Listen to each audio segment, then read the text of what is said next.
자, 모두 한 주간 평안히 잘 지내셨는지요? 자, 벌써 6월 두 번째 주일이 되었습니다. 자, 오늘도 우리 마음을 모아서 하나님께 찬양하고 예배하는 시간 함께 갖도록 하겠습니다. 자, 찬송가 88장 내 진정 사모하는 우리 찬양하면서 6월 두 번째 주일 예배 시작하겠습니다.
이어서 기쁨 찬양 425장 우리 보좌 앞에 함께 하겠습니다.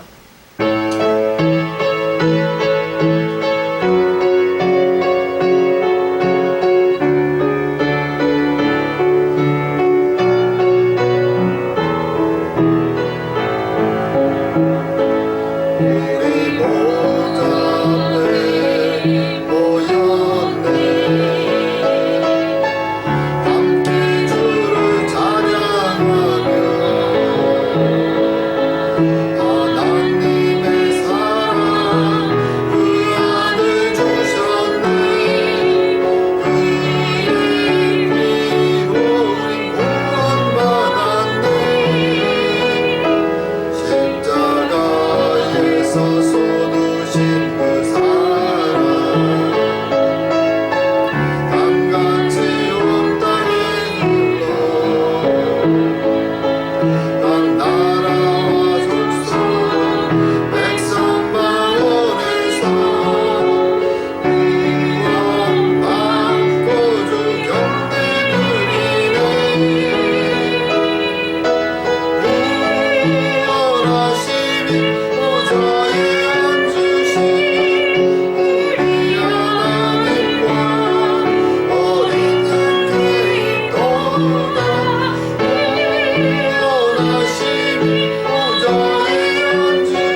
우리 주님이 말씀하셨습니다.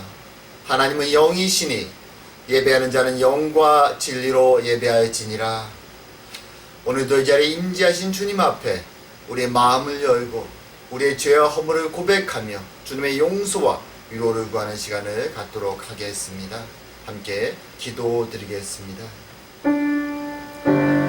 아버지 하나님, 아버지 하나님, 오늘도 부끄러운 자 주님 앞에 서서 주의 은혜를 향하여 손을 뻗습니다. 아버지 하나님, 주의 도우심이 없다면 살아갈 수 없는 부끄럽고 죄 많은 오늘도 주님께 나와 무릎을 꿇으며 주의 도우심을 구합니다. 아버지 하나님이시여, 오늘도 보이는 능력으로 씻어 새롭게 하시며 전념전심하여 오직 주의 은혜와 영광을 찬양하는 은혜의 시간을 주는 이 시간 인도하여 주시옵소서. 주님 심령과 마음과 입술을 주님께 바치오니 주님 받아주시옵고 아버지 주의 은혜로 강구하여 주시옵소서.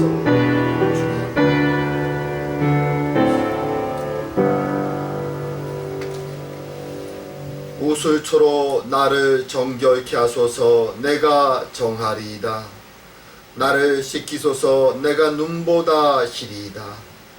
주의 얼굴을 내 죄에서 돌이키시고 내 모든 죄악을 도말하소서. 하나님이여, 내 속에 정한 마음을 창조하시고 내 안에 정직한 영을 새롭게 하소서.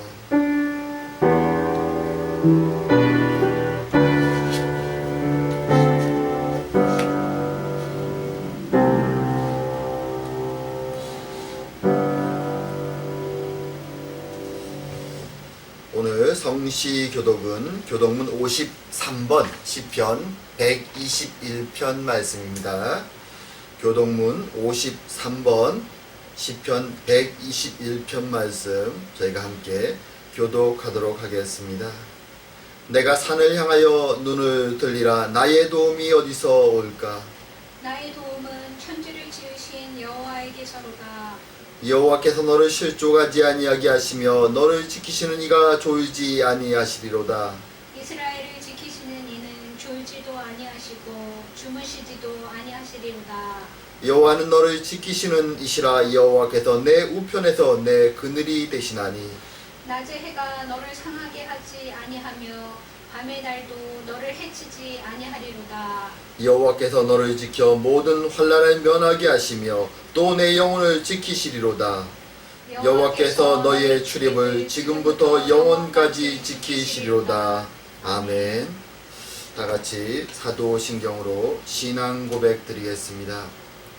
전능하사 천지를 만드신 하나님 아버지를 내가 믿사오며 그 외아들 우리 주 예수 그리스도를 믿사오니 이는 성령으로 잉태하사 동정녀 마리아에게 나시고 본디오 빌라도에게 고난을 받으사 십자가에 못 박혀 죽으시고 장사한 지 사흘 만에 죽은 자 가운데서 다시 살아나시며 하늘에 오르사 전능하신 하나님 우편에 앉아 계시다가 저리로서 산 자와 죽은 자를 심판하러 오시리라. 성령을 믿사오며 거룩한 공의와 성도가 서로 교통하는 것과 죄를 사해 주시는 것과 몸이 다시 사는 것과 영원히 사는 것을 믿사옵나이다. 아멘. 다같이 찬송가 261장 이 세상의 모든 죄를 함께 찬양하겠습니다.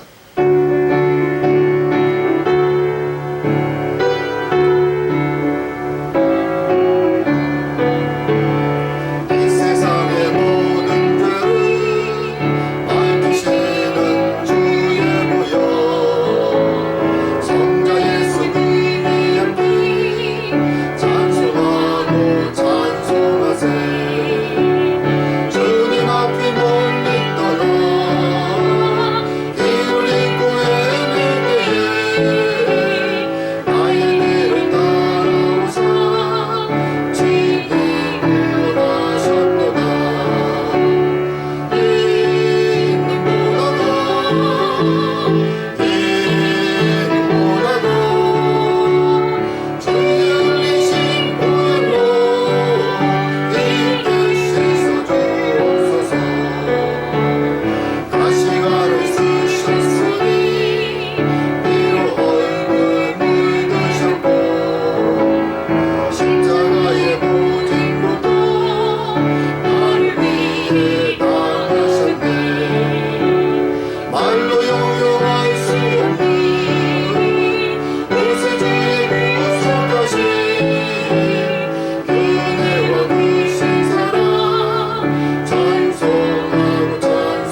자, 이 시간 함께 기도 드리겠습니다.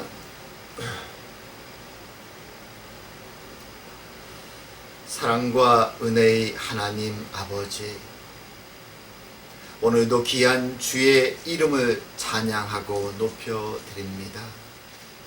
창조주 우리의 아버지가 되어주시며 구원자 십자가의 죽으심으로 우리를 구원하시고 또한 위로자요 우리를 날마다 버려두지 아니하시고 찾아오시는 성부 성자 성령 삼일체 하나님의 크신 은혜에 감사하고 감사드립니다. 오늘도 부족한 저희들 주의 전에 모아주시고 주님 앞에서 예배하는 이 은혜의 시간을 허락하여 주시니 감사드립니다.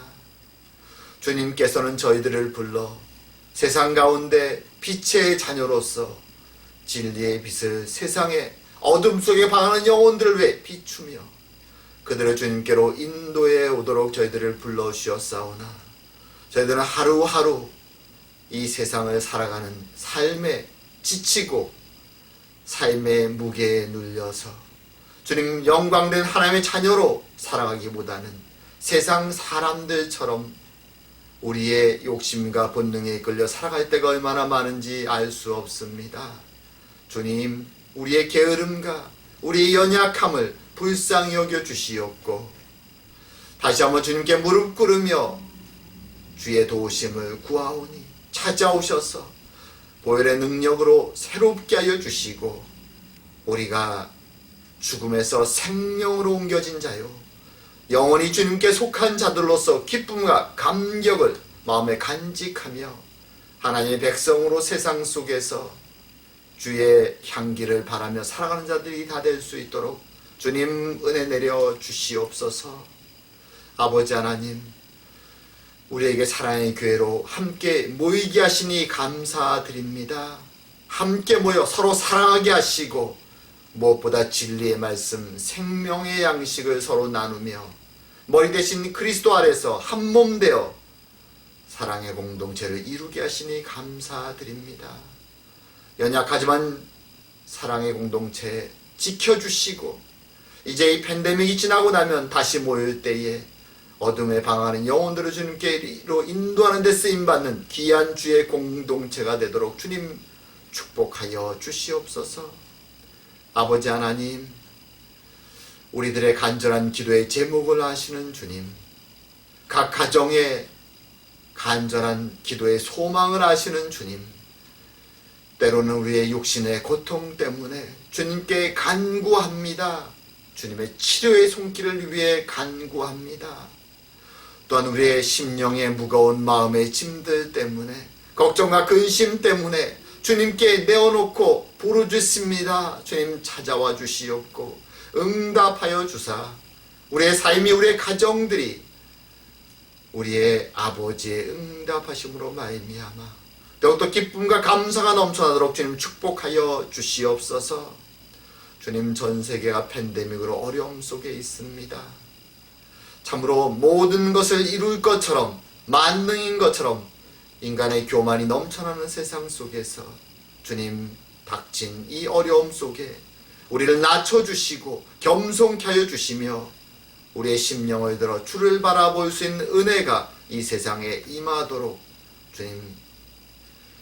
주님의 은혜를 내려주시옵고 참으로 이 병과 어려움의 시기가 빨리 지나가도록 주님 은혜를 내려주시옵소서.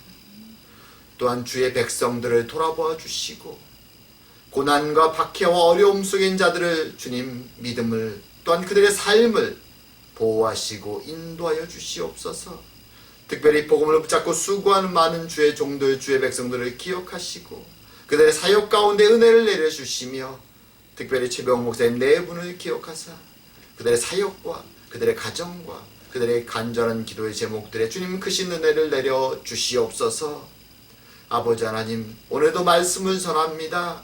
부족한 자 말씀을 선포할 때에 온전히 주의 은혜의 말씀이 되게 하여 주시고 전하는 자나 듣는 자나 함께 아멘 할 수 있는 심령으로 저희들을 붙잡아 인도하여 주시옵소서. 오늘도 함께 하심을 감사드리오며 모든 말씀 예수님 이름으로 기도드립니다. 아멘.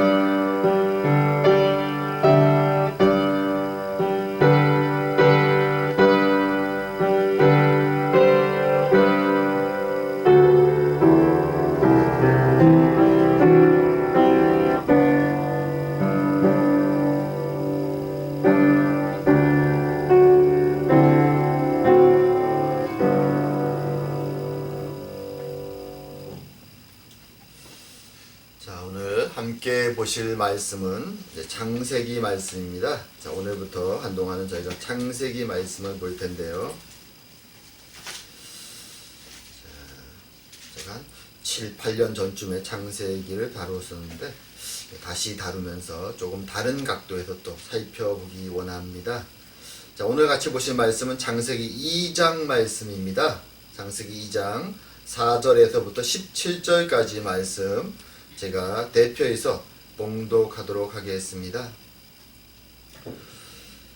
이것이 천지가 창조될 때에 하늘과 땅의 내력이니 여호와 하나님이 땅과 하늘을 만드시던 날에 여호와 하나님이 땅에 비를 내리지 아니하시었고 땅을 갈 사람도 없었으므로 들에는 초목이 아직 없었고 밭에는 채소가 나지 아니하였으며 안개만 땅에서 올라와 온 지면을 적셨더라. 여호와 하나님이 땅의 흙으로 사람을 지으시고 생기를 그 코에 불어넣으시니 사람이 생명이 되니라. 여호와 하나님이 동방의 에덴에 동산을 창설하시고 그 지으신 사람을 거기 두시니라. 여호와 하나님이 그 땅에서 보기에 아름답고 먹기에 좋은 나무가 나게 하시니 동산 가운데에는 생명나무와 선악을 알게 하는 나무도 있더라. 강이 에덴에서 흘러나와 동산을 적시고 거기서부터 갈라져 네 근원이 되었으니 첫째의 이름은 비손이라 금이 있는 하윌라 온 땅을 둘렀으며 그 땅의 금은 순금이요 그곳에는 베델리엄과 호마노도 있으며 둘째 강의 이름은 기온이라 구스 온 땅을 둘렀고 셋째 강의 이름은 힙데겔이라 아수르 동쪽으로 흘렀으며 넷째 강은 유브라데더라. 여호와 하나님이 그 사람을 이끌어 에덴 동산에 두어 그것을 경작하며 지키게 하시고 여호와 하나님이 그 사람에게 명하여 이르시되 동산 각종 나무와 열매는 내가 임의로 먹되 선악을 알게 하는 나무의 열매는 먹지 말라. 내가 먹는 날에는 반드시 죽으리라 하시니라. 아멘. 자, 전에도 말씀드렸지만 제가 한 10여 년 전에 카자흐스탄에 다녀온 적이 있습니다. 선교 여행이었습니다. 그 여행 중에 저는 많은 사람들을 만나는데요. 한 번은 한 60대 정도 된 러시아 계통의, 이제 물론 카자흐스탄 국적을 가지고 있지만 러시안 계통의 아주머니들을 두 분 만났습니다.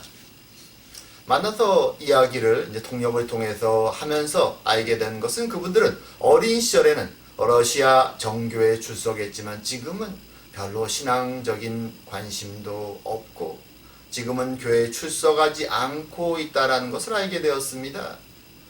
영적인 관심도 또 그럴 만한 에너지도 없이 굉장히 우울한 나날을 보내고 있었던 것이죠. 이런저런 얘기를 나누다가 저는 한 가지 예를 그분들께 들었습니다. 신앙에 대한 자극을 주기 위해서 한 가지 예를 들었습니다.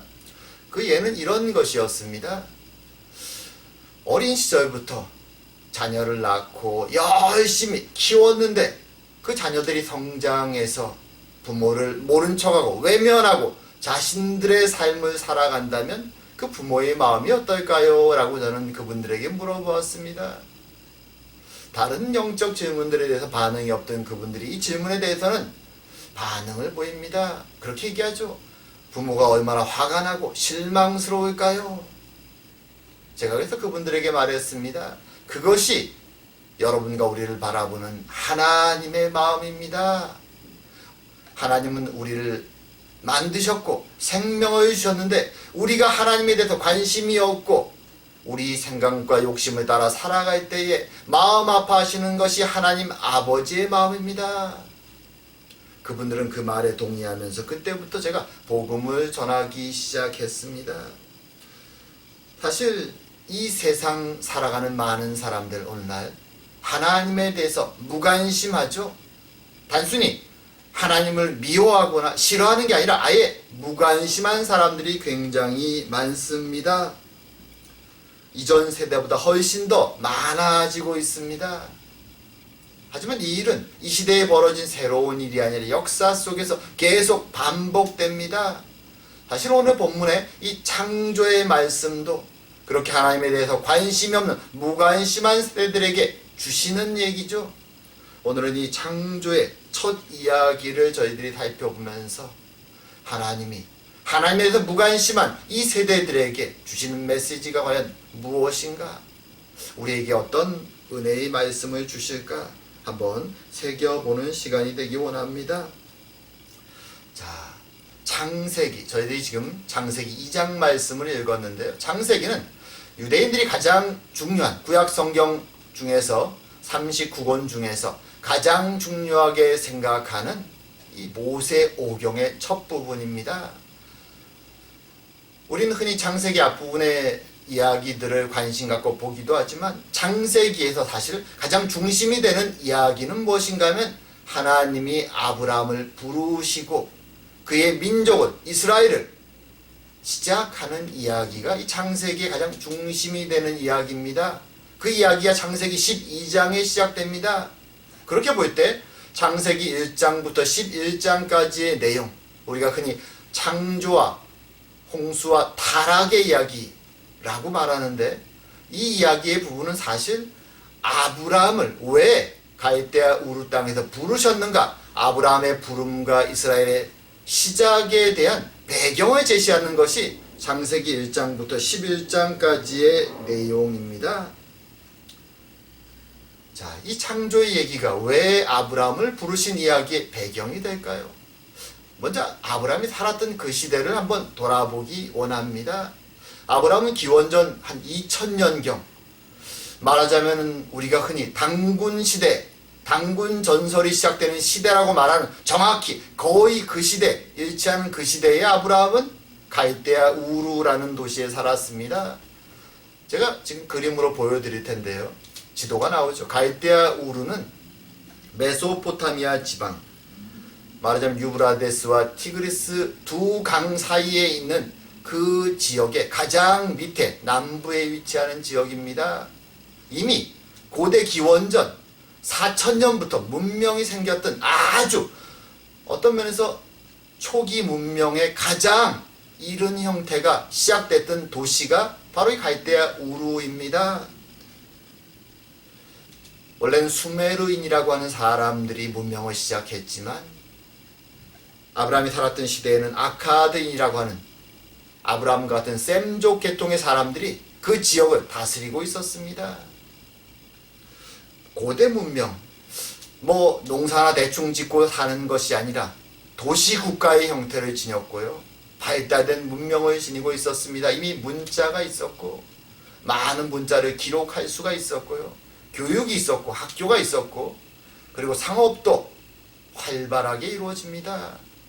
많은 무덤들이 발견되는데요. 그 당시에 기원전 2000년 이상 된 아주 오래된 무덤들, 그 안에 보면 화려한 부장품들이, 사치품들이 나오는 걸 보면 얼마나 문명이 발달되었는가 하는 것을 알게 됩니다. 이것은 단순히 그 지역에서 만든 것이 아니라 그 당시에 이미 고대 문명이 시작됐던 인도 지역에서부터 수입한 물건도 상당수가 발견되었습니다. 이미 배를 타고 문명이 서로 무역을 통해 교류를 하고 있었던 것이죠.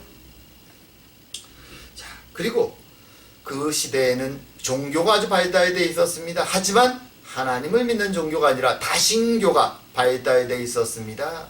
그리고 이 갈대아 우르가 섬기는 신은 달의 신, 달의 여신이었습니다. 그리고 그 도시 한가운데 달의 여신을 섬기는 아주 거대한 신전이 있었습니다. 제가 신전 사진을 지금 곧 보여드릴 텐데요. 보시면 알지만 굉장히 거대한 신전입니다. 이 신전이 신을 섬기는 중심지일 뿐만 아니라 이 도시를 운영하는 또한 정치의 중심지이기도 했습니다. 왕이 있었고 관료들이 있었고 여러 가지로 발달된 다른 세계 어느 지역과도 비교될 수 없는 화려한 문명을 소유한 지역이었습니다. 하지만 하나님을 알지 못하는, 하나님을 잊고 다 흩어졌던 바벨의 후손들의 자손들이 사는 지역이었습니다. 그러기에 그들은 하나님을 모른다, 창조주를 모른다는 것에 대해서 전혀 문제의식이 없었죠. 그래서 자신들이 만들어 놓은, 자신들의 마음대로 흔들 수 있는 우상을 섬기면서 살아갑니다. 그래서 하나님은 그곳에 있는 아브라함을 찾아가셨고 그를 불러내신 것입니다. 하나님을 잊고 살아가던 사람들에게 다시 하나님이 누구신가를 가르쳐 주시기 위해서 이제 아브라함부터 다시 시작을 하시기 원하셨던 것입니다. 그리고 그들에게 들려주신 말씀이 바로 이 창조와 타락의 말씀, 창세기 1장부터 11장에 나오는 말씀인 것입니다. 왜 아브라함을 그 타락한 도시, 가장 겉으로는 화려하지만 아름다워 보이고 멋있어 보이지만 결국은 멸망으로 걸어가는 타락한 도시에서 아브라함을 불러내서 새로운 땅, 약속의 땅 가나안으로 데리고 가실 수밖에 없었는가 하는 배경을 설명하는 것이 창조와 타락의 내용입니다. 창세기 1장부터 11장에는 창조의 내용과 인간의 타락의 내용과 홍수와 바벨탑의 내용들이 있습니다. 굉장히 신비해 보이는 내용들이죠. 하지만 우리가 이 내용들을 볼 때 한 가지 분명히 명심해야 될 것은 무엇인가 하면 이것이 굉장히 축약된 역사라는 것이죠. 아주 긴 인간의 아브라함 이전의 역사를 정말 몇 사건으로 축약해 놓은 사건이라는 것입니다. 이 사건에 무슨 과학적인 잣대를 대고 그래 이거에 과학으로 맞지 않아 라고 측정하려고 하는 자체가 사실은 잘못된 시도입니다. 왜냐하면 창세기 1장부터 11장의 내용은 그런 의도로 기록된 무슨 관찰 보고서가 아니기 때문입니다. 도리어 왜 하나님이 아브라함을 부르실 수밖에 없었는가에 대한 아주 간략한 도리어 신학적인 메시지를, 그것도 그 고대에 살았던 인간의 눈의 수준에 맞춰서 눈높이 교육하듯이 하나님이 그렇게 간략하게 메시지를 주신 것이기 때문입니다. 그래서 이 창세기 앞부분의 내용을 읽을 때 우리는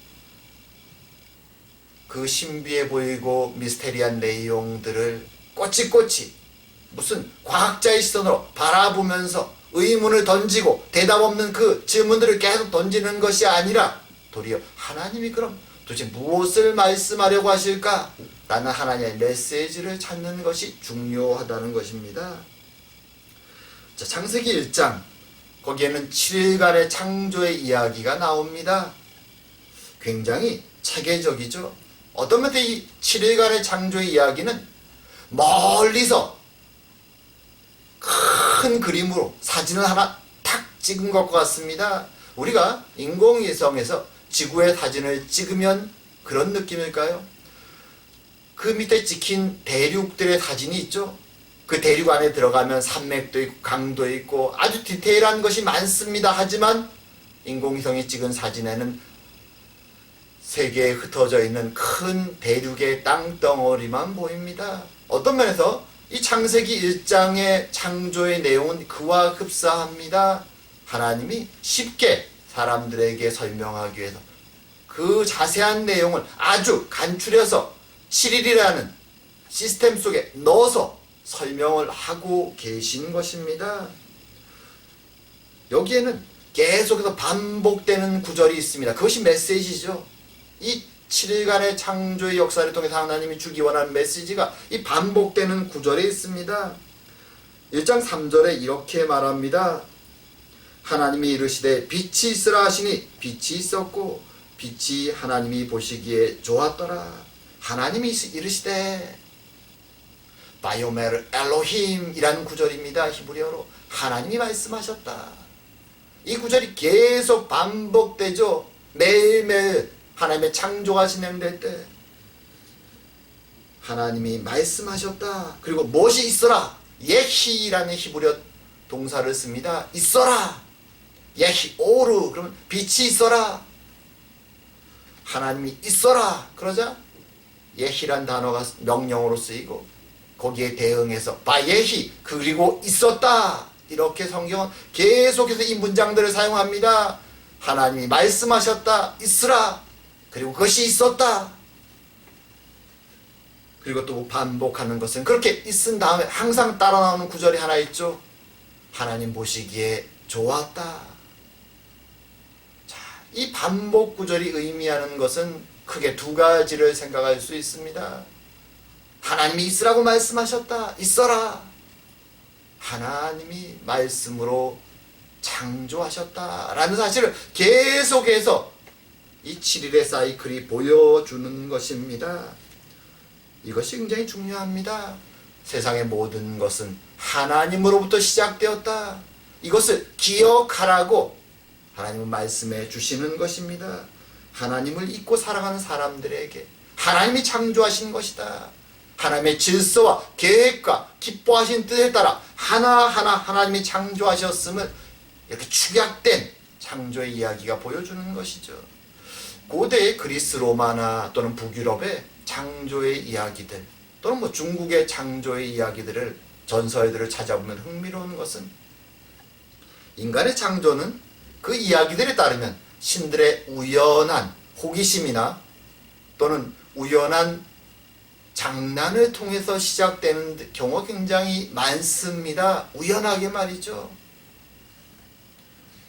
하지만 성경은 인간의 창조가, 이 세상의 창조가 그저 우연히 신의 호기심이나 장난으로 시작되는 것이 결코 아니다 라고 말씀해 주시는 것이죠. 거룩하신 하나님의 계획에 따라, 기쁘신 그 뜻에 따라 만들어진 것이 이 세상이다. 그것을 너희들은 기억해야 된다. 하나님의 뜻에서부터 모든 것이 시작되었다. 이것을 꼭 기억하라고 창세기는 우리에게 말씀해 주시는 것이죠. 하나님을 잊어버리고 살아가는 세상에 이것을 외치시는 것입니다.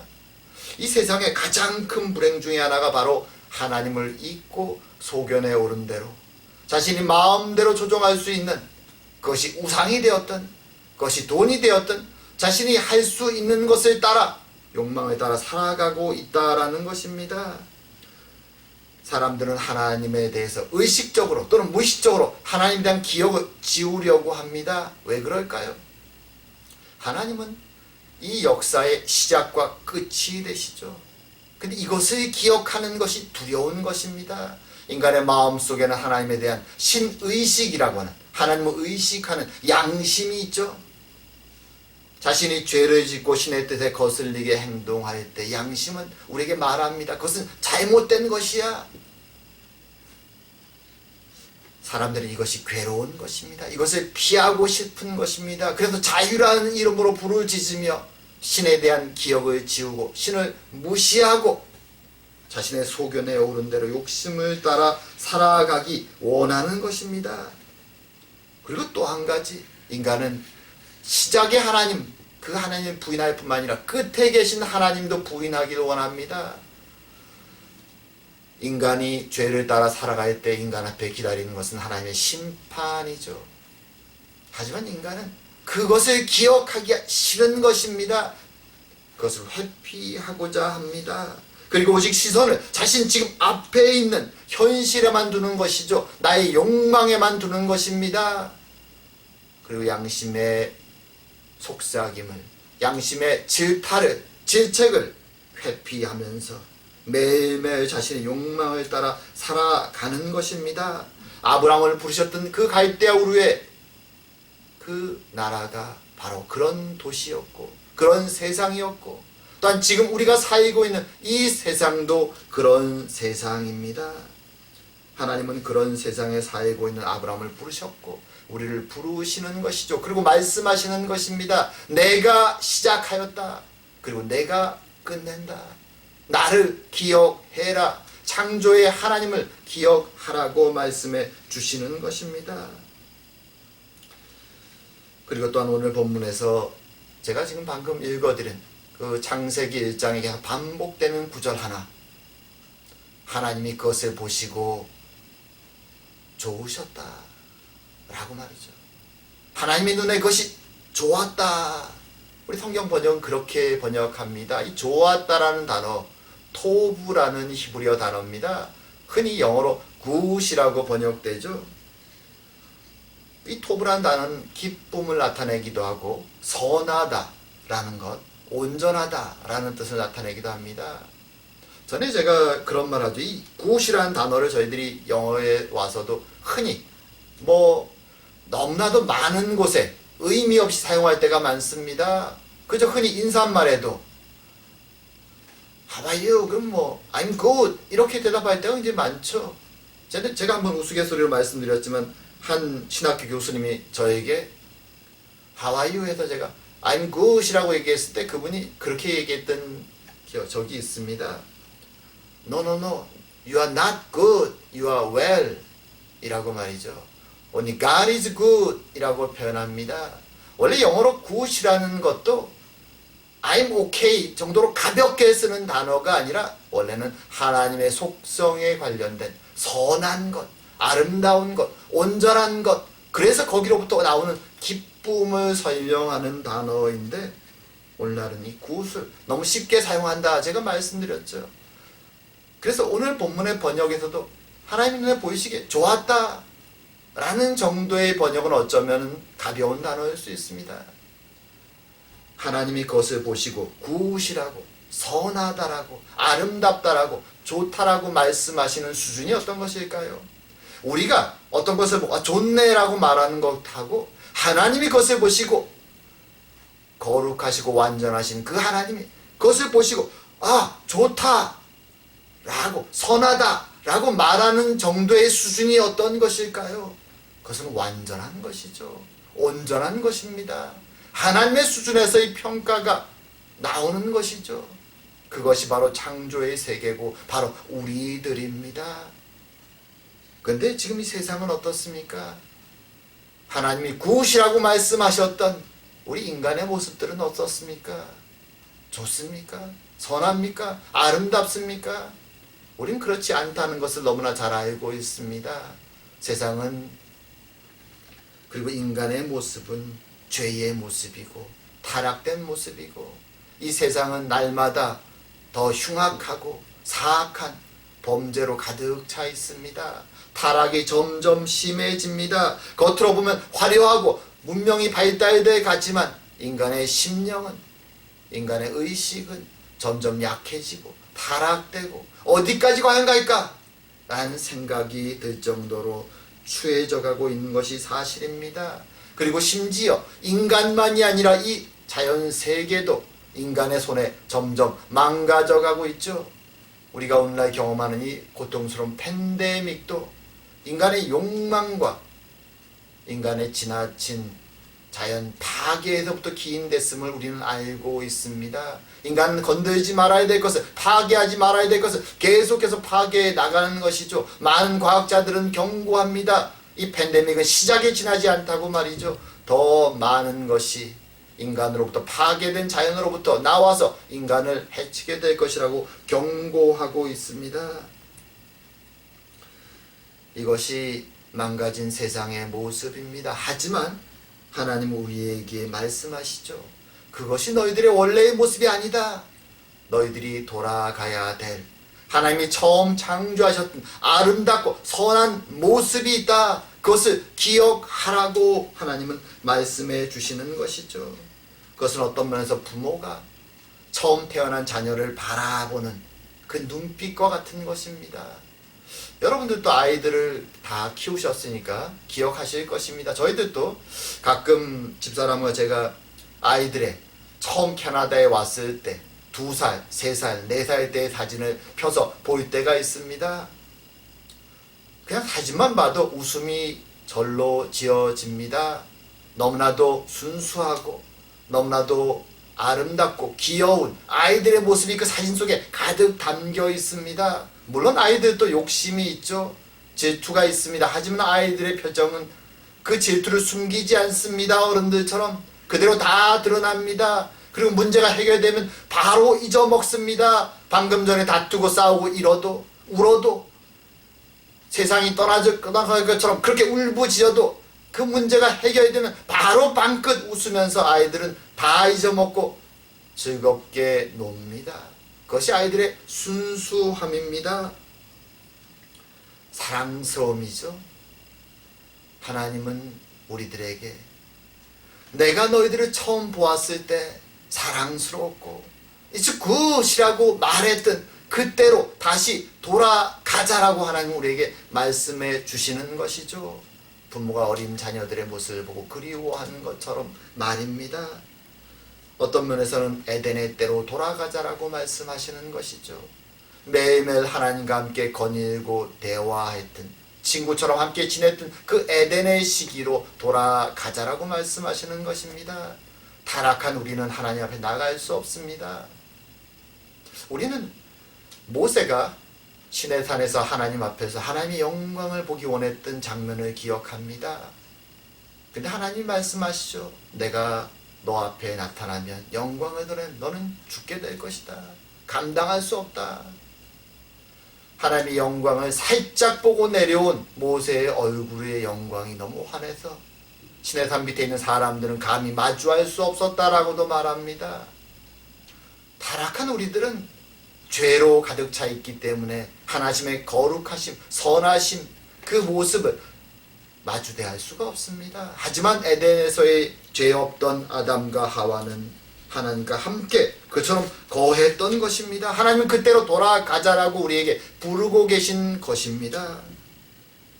우리가 이 하나님 창세기 1장에서 2장에서 우리에게 말씀해 주시는 그 창조의 하나님, 그리고 선한 창조물의 세계, 아름답고 하나님 보시기에 좋았던 우리의 모습을 우리가 기억한다면 하나님이 돌아가자고 말씀하신 이 부르심이 아브라함을 처음 불러주셨고 지금도 우리를 부르고 계신 그 하나님의 부르심이 얼마나 귀한 것인지 깨닫게 될 것입니다. 그리고 그것을 부르시기 위해서 친히 십자가의 길을 걸어가셨던 우리 주 예수님의 은혜가 얼마나 감격스러운지 우리는 깨닫게 될 것입니다. 그 모든 것이 바로 하나님이 우리를 다시 회복시키시기 위한 일들인 것입니다. 그렇게 창조된 우리 사람은 모든 창조물 가운데서도 더 특별한 존재죠. 오늘 우리가 읽은 2장에 보게 되면 그 내용이 나오죠. 1장은 마치 하늘에서부터 지구를 바라보면서 크게 사진을 하나 탁 찍은 것 같다면 2장에 나오는 에덴 동산에서의 모습은 하나님과 인간 간의 관계에 초점이 맞춰서 하나님 앞에서 아담이 어떤 존재였는가를 더 자세하게 보여줍니다. 창조의 아주 디테일한 모습을 보여주시고 그리고 에덴 동산의 것을 모두 다 맡기시면서 하나님이 이렇게 말씀하시죠. 2장 15절 내용인데요. 여호와 하나님이 그 사람을 이끌어 에덴 동산에 두어 그것을 경작하며 지키게 하시고, 여기서 동사 두 개가 사용됩니다. 경작하다라고 번역된 동사는 아바드란 동사고 지키다라는 동사는 샤마르란 동사입니다. 여기 사실 경작하다라고 그러는데 이 경작하다라고 번역된 이 동사의 원래 의미는 물론 경작이란 의미도 약간은 있습니다. 하지만 더 일반적인 의미는 일하다 또는 섬기다라는 것이죠. 사실 에덴 동산에서 경작하면서 아담이 일했다는 내용은 없습니다. 도리어 거기는 먹을 것이 넘쳐났었죠. 그리고 흥미로운 것은 여기 지금 사용되는 경작하다, 일하다라는 이 단어 그 다음에 지키다라는 이 샤마르란 동사 두 개가 지금 아담에게 에덴에서 역할에 사용되는데 이 두 동사가 동일하게 레위인들이 성전에서 일하는 역할에 대해 사용되고 있다라는 것이죠. 이것이 굉장히 흥미로운 장면입니다. 성전은 하나님이 거하시는 곳이고 하나님이 그의 백성을 만나는 장소입니다. 이 장소를 관리하는 레위인들에게 역할을 주시면서 말씀하신 것이 이 일한다, 지킨다라는 두 동사입니다. 말하자면 레위인이 성전을 관리하고 지켰던 것처럼 아담에게 이 에덴 동산, 세상의 축소판이라고 할 수 있는 에덴 동산에서 아담에게 그 역할을 주신 것이죠. 하나님을 그곳에서 만나고 하나님의 성소와 같은 에덴 동산, 울타리가 쳐진 그 동산을 관리하게 하셨던 것입니다. 그 안에 있는 동물과 또 식물과 과일과 모든 것을 책임을 아담에게 맡기신 것이죠.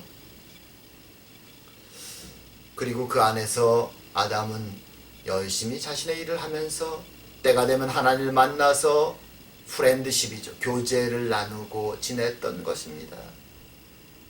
모든 창조 세계가 있고 창조물이 많이 있는데 그 안에서 인간을 특별히 하나님의 형상에 따라 지으시고 그에게 특별한 역할을 맡겨주신 것입니다.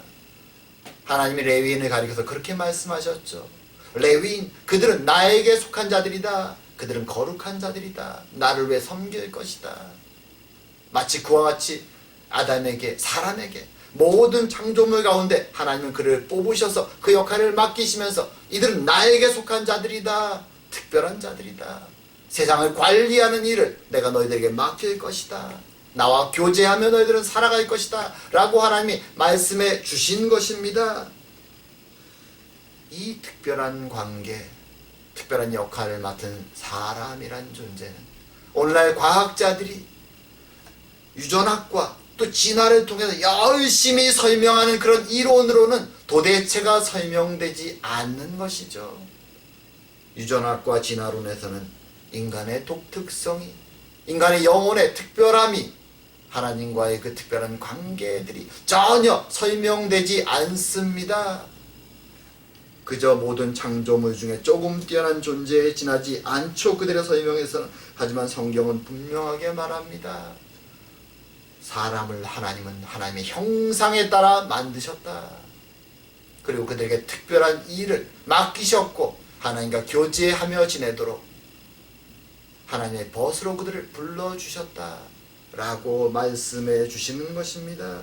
거기에 사람의 특별함이 있는 것이죠. 우리는 그런 존재로 하나님이 부르셨고 만드셨다는 것을 기억하는 것이 필요합니다. 하지만 사람들은 오늘날 하나님이 주신 그 특별한 역할과 특별한 특성을 다 버리고 마치 다른 창조물과 똑같이 본능을 따라 살아가는 것을 선택하고 있다는 사실이 안타까운 것입니다. 오늘날 세상 사람들은 말하죠. 우린 똑같아. 세상 창조물과 그저 본능에 따라 그리고 욕망에 따라 그냥 살아가는 것입니다. 그리고 그 길이 결국은 하나님의 자녀의 길이 아니라 멸망의 길이라고 하나님은 말씀해 주십니다. 그것이 안타까운 것입니다. 하지만 그런 멸망 속에서 하나님은 아브라함을 불러주셨고 그리고 창조와 타락의 역사를 말씀하심을 통하여서 하나님이 누구시고 우리가 누구인가를 기억하도록 오늘 본문을 통해 말씀해 주시는 것입니다.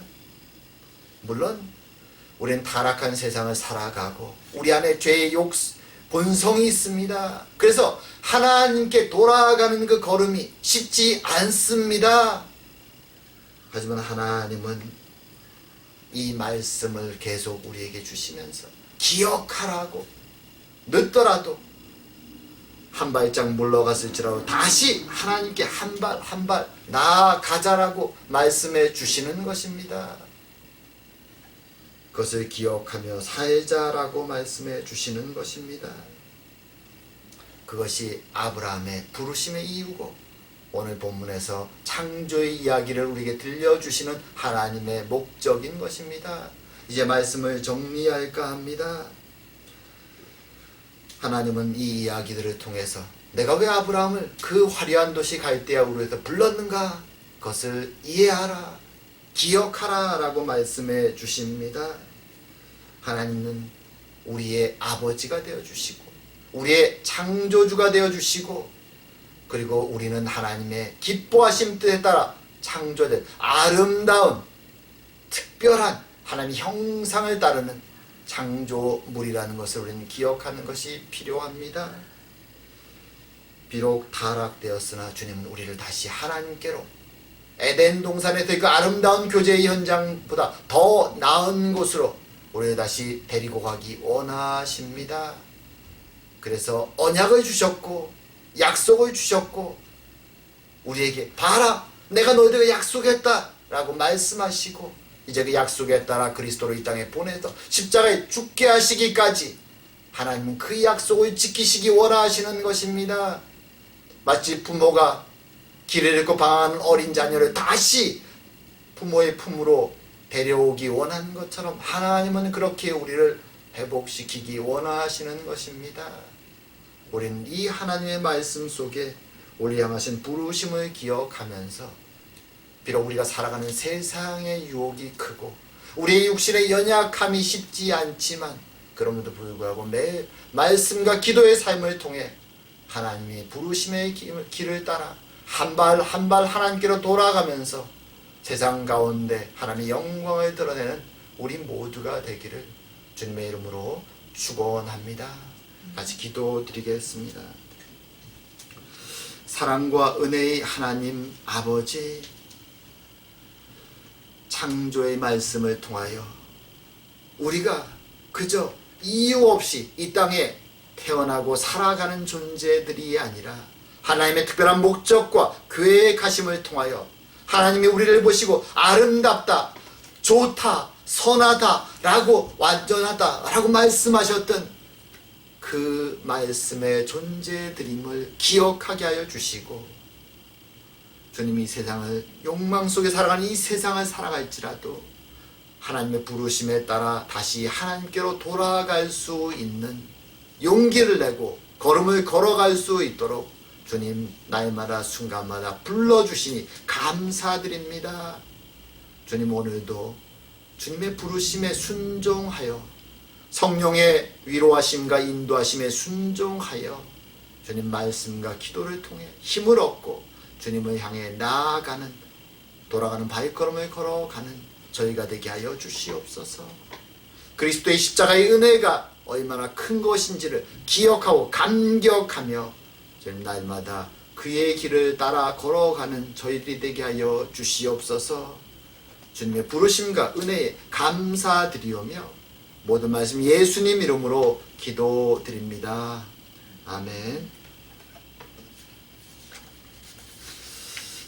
찬송가 393장 오 신실하신 주 함께 하겠습니다. 393장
헌금 하나님께 올리면서 봉헌 기도 드리도록 하겠습니다. 사랑과 은혜의 하나님 아버지, 날마다 순간마다 사랑하는 주의 백성들을 지켜보호하시며 여기까지 인도하여 주시니 감사하고 감사드립니다. 오늘도 우리의 구원해 주시어 우리의 창조주 되시며 우리의 보호자 되시는 하나님의 은혜에 감사하며 모든 것을 주신 이가 하나님이심을 고백하며 작은 예물을 주님께 바칩니다. 우리의 마음을 받아 주시옵고 우리의 기도에 응답하여 주시오며 주님 오늘 말미암아 우리의 삶이 하나님께로 돌아가는 삶이 될 수 있도록 매일매일 한 발짝 한 발짝 주님께 나아가는 삶이 될 수 있도록 주님 축복하시고 인도하여 주시옵소서. 또한 바쳐진 예물이 주의 나라를 위해 귀히 쓰임되도록 주님 은혜 내려 주시옵소서. 감사드리오며 모든 말씀 예수님 이름으로 기도드립니다. 아멘. 네, 교회 소식 잠시 봅니다. 벌써 6월 두 번째 주일이 되었습니다. 팬데믹으로 상황이 조금씩 나아지고 있지만 아직도 여러 가지가 불편하고 어렵습니다. 그리고 고통 속에 있는 사람들도 아직도 많습니다. 여러분, 비록 몸은 흩어져 있지만 주님 안에서 하나 된 우리들 기억해 주시고 말씀과 기도의 삶을 매일매일 살아가고 서로를 돌아보며 또한 하나님께 함께 돌아가는 이 걸음을 같이 걸어가는 저 여러분 다 되길 원합니다. 자, 끝으로 주기도문송 함께 하시고 축도하심으로 예배를 마치도록 하겠습니다.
이제는 우리 주 예수 그리스도의 은혜와 하나님 아버지의 사랑하심과 성령의 교통하심이 이 자리에 모인 모든 주의 백성 위에 이제로부터 영원토록 함께 계실지어다.